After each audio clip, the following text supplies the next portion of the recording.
हे welcome back. स्वागत है आपका इस चैनल में जहां हम बात करते हैं स्टार्टअप्स के ऊपर, बिजनेस के ऊपर, एंटरप्रेन्योर्स के ऊपर। तो आज का स्टडी जो है वो इलेक्ट्रिक व्हीकल्स के ऊपर है। तो पिछले कुछ दिन पहले मैंने ओला की स्टडी के ऊपर में आपको बताया था।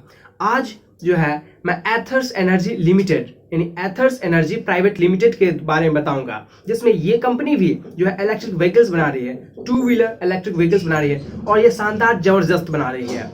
हालांकि ओला को जो है ज्यादा जो है बेनिफिट मिलेगा क्योंकि उसके पास ऑलरेडी पहले से ट्रैफिक है, इसलिए उसे बेनिफिट मिलेगा।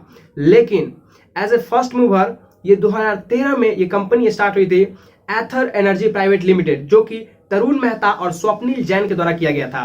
तरुण मेहता और स्वप्निल जैन जो है ये कॉलेज टाइम से ही इसके बारे में थोड़ा फ्यूचरिस्टिक सोच के कारण से 2013 में ही इन्होंने सोच लिया था कि आने वाला जो फ्यूचर होगा उसमें इलेक्ट्रिक व्हीकल्स का युग होगा।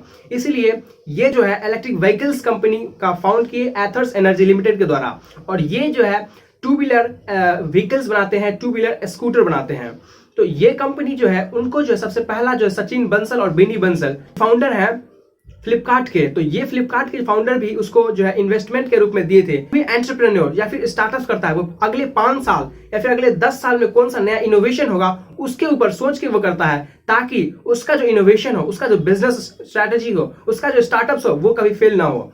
तो इन्होंने सोच लिया था। और सचिन बंसल और बिन्नी बंसल जो कि फाउंडर है फ्लिपकार्ट के, ये भी समझ रहे थे कि आने वाला जो जमाना होगा, आने वाला जो 2-3 साल 4 साल 5 साल के बाद जो होगा वो इलेक्ट्रिक व्हीकल्स के ऊपर सारे लोग शिफ्ट हो जाएंगे, क्योंकि फॉसिल फ्यूल्स भी घट रहा है और दूसरी बात कि उसका दाम भी जो है बढ़ते रहता है, कभी कभी बढ़ते रहता है, जिस कारण से आदमी को परेशानी होती है। और अगर इलेक्ट्रिक के ऊपर शिफ्ट कर दे तो इलेक्ट्रिक का जो चार्ज भी कम लगेगा as compared to fossil fuels, यानी as compared to petrol diesel compare में। इससे क्या होगा, ठीक रहेगा, आगे फ्यूचर भी सही रहेगा, सस्टेनेबल डेवलपमेंट भी होता रहेगा और सब कुछ सही रहेगा। तो आज हम देखेंगे कि किस तरह से एथर्स एनर्जी लिमिटेड किस तरह से वो अपनी कंपनी में मैन्युफैक्चर करती है।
बिजनेस स्ट्रेटेजी सही हो, तौर तरीके का हो, तो जरूर बिजनेस चलेगी। वैसे इसका जो 2 स्कूटर है उसमें स्कूटर में एथर 450 और एथर 450X है।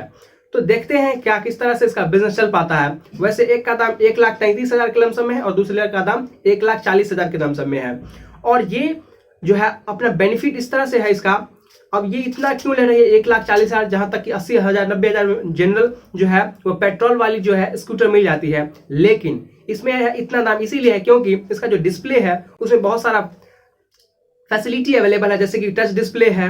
टच डिस्प्ले में आप म्यूजिक सुन सकते हो, आप जो है उसके ऊपर कॉल आ सकता है, कॉल आएगा तो आप वो कॉल उठा सकते हो सीधे उसके डिस्प्ले से। आप जो है अपने ड्राइवरी लाइसेंस डॉक्यूमेंट्स है उस डिस्प्ले के अंदर रख सकते हो। 1 GB का स्टोरेज है, इस तरह से बहुत सारा फैसिलिटी प्रोवाइड कर रही है। वैसे देखते हैं कि इसका बिजनेस किस तरह चल पाता है, और आज मैं आपको इसके बारे में बताने जा रहा हूं। इसका जो डॉट्स है यानी कि You know the dot, yes? No. This is the dot. A personal home charger for your Ather 450. Maybe you live on the 7th floor, or the 1st floor, or the 17th floor, or an independent villa. The dot fits everywhere. So that's the dot. You just charge and ride.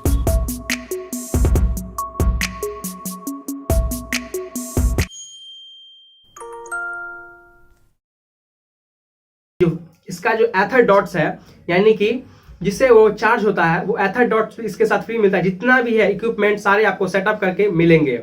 और इसका जो अलग अलग तरीके से जो है इसका काम किया जा रहा है। इसके अलावा भी उसको बहुत सारा इन्वेस्टमेंट के तौर पर अलग अलग जगहों से मिला है। तो आपको क्या लगता है किस तरह से चल पाएगी ये बिजनेस? क्या चल पाएगी भी या नहीं चल पाएगी? वैसे ही इन्होंने 40,000 व्हीकल्स बेच दी है, बेंगलुरु बेस्ड स्टार्टअप है। तो आपका क्या राय है इसमें? क्या ये चल पाएगी? क्या अगले कितने दिन में चल पाएगी? क्या ओला को compete कर पाएगी? या फिर ओला जो है वो ये भी जो है कंपनी एथर्स कंपनी भी जो है वो तमिलनाडु के अंदर बना रही है और ओला कंपनी भी तमिलनाडु के अंदर बना लेती है। देखते हैं क्या होता है इसका बिजनेस 2-3 साल में क्या होता है। लेकिन आने वाला जो 2-4 साल में जो भी बनेगा, व्हीकल्स जो भी जनरेट होगा, अब होगा हर एक इलेक्ट्रिक व्हीकल्स होगा। कोई भी कंपनी अभी अगर फॉसिल फ्यूल्स यानी पेट्रोल डीजल को बनाती है तो वो उसका बिजनेस फेल होना ही है। तो आपका क्या राय है इसमें? मुझे कमेंट करके जरूर बताना। मुझे उम्मीद है कि आपको ये वीडियो पसंद आया होगा। अगर आपने लाइक और शेयर नहीं किया है तो लाइक भी कर दीजिए, शेयर भी कर दीजिए और चैनल को सब्सक्राइब करना बिल्कुल मत भूलिए, क्योंकि मैं आपके लिए रोजाना ऐसे ही किसी न किसी case study, business case study, entrepreneurs case study के ऊपर लाता रहता हूं। फिलहाल आज के लिए इतना ही। जय हिंद, वंदे मातरम।